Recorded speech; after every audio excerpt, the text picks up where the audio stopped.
भानु सिंह का परिवार गोरखपुर गांव में रहता था। भानु एक गरीब मजदूर था। कभी कभी उसे काम नहीं मिलता था, इसलिए घर का खर्चा चलाने के लिए उसकी पत्नी को भी बड़े घरों में काम करना पड़ता था। गरीबी के कारण उनके घर अक्सर लड़ाई होती रहती थी। चंदू की पैंट फट गई है, उसके लिए एक नई पैंट तो ला दो। ये रोजाना गेंद बल्ला खेलने जाता है, तभी नीचे से अपनी पैंट फाड़ लाता है। अभी परसों ही मैंने उसकी पैंट ऊन से सिली थी। उसे सिल कर कब तक पहनता रहेगा? एक नई पैंट ला दो। ये पैंट छोटी हो गई है, इसलिए उसे आती नहीं। एक तो इस समय का काम नहीं है, शिवानी की शादी करनी है और तुम्हें नए कपड़े खरीदने की पड़ी है। मैं अपने लिए खरीद रही हूँ क्या? पिछली होली की पैंट वो कब तक पहनता रहेगा? ठीक है, ला दूंगा। भानु सिंह के घर पर एक पुरानी अलमारी थी।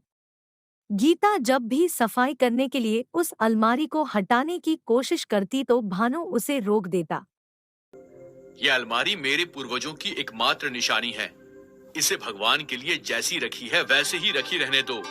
इसकी सफाई मैं कर दूंगा। एक दिन जब भानु घर पर नहीं था तो गीता ने अपने बेटे की मदद से अलमारी हटा दी, दीवार की सफाई करने लगी। गीता ने देखा कि एक गोल काला निशान है। गीता ने जैसे ही निशाने पर उंगली रखी, दीवार में एक दरवाजा खुल गया। दरवाजे के अंदर बिल्कुल अंधेरा था, कुछ भी नहीं दिख रहा था। माँ, पहले पिताजी को आ जाने दो, तब हम इस दरवाजे के अंदर जाएंगे। क्या पता इसमें कोई भूत प्रेत निकल आए। शाम को जब भानु घर लौटा तो गीता ने उसे दरवाजा दिखाया। जरा मोमबत्ती लेकर आओ। मोमबत्ती से जब रोशनी की गई तो उन लोगों ने देखा कि दरवाजे के लगभग 2 मंजिल नीचे एक रास्ता है जो कहीं जा रहा है। नीचे उतरने के लिए पहले हमें सीढ़ी बनानी होगी। भानु के परिवार ने 2 मंजिल की एक लंबी सीढ़ी बनाई और फिर दरवाजे के नीचे उतरे। गुप्त दरवाजे का रास्ता उन्हें एक बहुत बड़ी अंडरग्राउंड जगह पर ले गया जहां 3 सोने के बंगले बने हुए थे।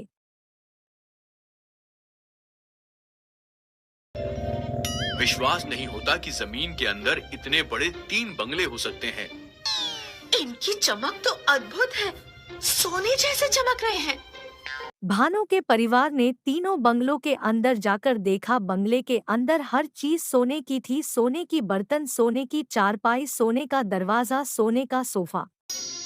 लगता है मेरे पूर्वज बहुत अमीर थे और उन्होंने ये 3 सोने के बंगले छुपा कर रखे थे।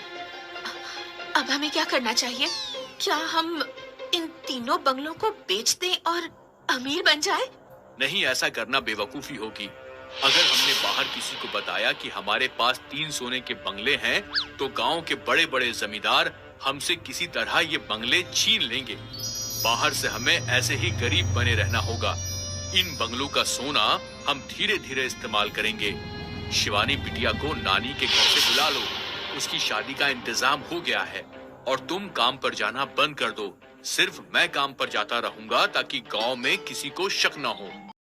सोने के बंगाले मिलने से भानु की गरीबी दूर हो गई। भानु को कोई भी परवाह नहीं था और दूर के गांव जाकर हर माही थोड़ा थोड़ा सोना बेच आया करता था। पापा, मेरी शादी पूरे धूमधाम से होनी चाहिए।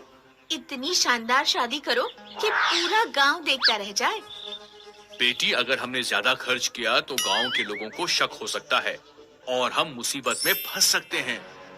मुझे कुछ नहीं पता, कोई मुसीबत नहीं आएगी। क्या आप तीनों बंगले चंदू के लिए छोड़ देंगे?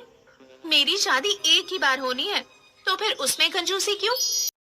भानु की बेटी जिद पर अड़ गई, इसलिए भानु को उसकी शादी खूब धूमधाम से करनी पड़ी। इतनी शानदार शादी को देखकर गांव के लोग आश्चर्यचकित रह गए। गांव में इस बात की चर्चा होने लगी कि आखिर एक मजदूर इतनी अच्छी शादी कैसे कर सकता है। अरे भाई भानु, तुमने अपनी बेटी की इतनी बढ़िया शादी कैसे कर दी? हमें तो बड़ा आश्चर्य हो रहा है। पंडित जी, मैं 10 साल का था तब से मजदूरी कर रहा हूँ। मैंने एक एक पैसा अपनी बेटी की शादी के लिए जोड़ कर रखा था। मैंने मकान नहीं बनवाया और सारा पैसा अपनी बेटी की शादी में खर्च किया। अच्छा, तो ये बात है। लेकिन तुमने बहुत अच्छा काम किया। हमने ऐसा खाना कभी नहीं खाया था। गांव में मोटू पतलू नाम के दो चोर रहते थे। उनको अक्सर भानु को शहर जाते देखा था। पतलू भाई, कोई ना कोई गड़बड़ तो जरूर है। एक तो ये भानु हर महीने शहर जाता है, और फिर इतनी महंगी शादी। इसके घर पर फ्रिज, कूलर, टीवी सारे आइटम हैं। मजदूरी में इतनी कमाई कैसे हो सकती है? ठीक कहा, हमें इसके घर की तलाशी लेनी चाहिए। एक दिन जब भानु घर पर नहीं था तो मोटू पतलू कपड़े बेचने वाले बनकर भानु के घर घुस गए। उन्हें नशीले रुमाल से गीता और चंदू को बेहोश कर दिया। शुद्ध घर की तलाश लेने पर उन्हें गुप्त दरवाजा मिल गया। लगता है इस दरवाजे में ढेर सारी दौलत रखी हुई है। मोटू पतलू ने बिना देखे अंधेरे में ऐसी ही पैर बढ़ा दिया और दोनों 2 मंजिल से नीचे जा गिरे। शाम को जब भानु घर लौटा तो उन्हें देखा कि गीता और चंदू बेहोश पड़े हैं। भानु ने पानी के चिटे डालकर उन दोनों को उठाया। फिर वह गुप्त दरवाजे के अंदर गया। उसने देखा कि 2 चोर जगह पर बेहोश पड़े हैं। चोरों को जब होश आया तो हम एक खंबे से बंधे थे और भानु के परिवार उनके सामने थे। हम लोग रोजाना सीढ़ी हटाकर रख लिया करते थे, क्योंकि हम जानते थे कि कभी न कभी कोई चोर आ सकता है। तुमने बिना देखे ही पैर बढ़ा दिया और 2 मंजिल से सीधे नीचे गिर पड़े। हम कौन हैं? हम कहाँ हैं? लगता है सिर पर चोट लगने के कारण इन दोनों की याददाश्त चली गई है। चलो अच्छा हुआ, वरना इन दोनों का कोई और इंतजाम करना पड़ता।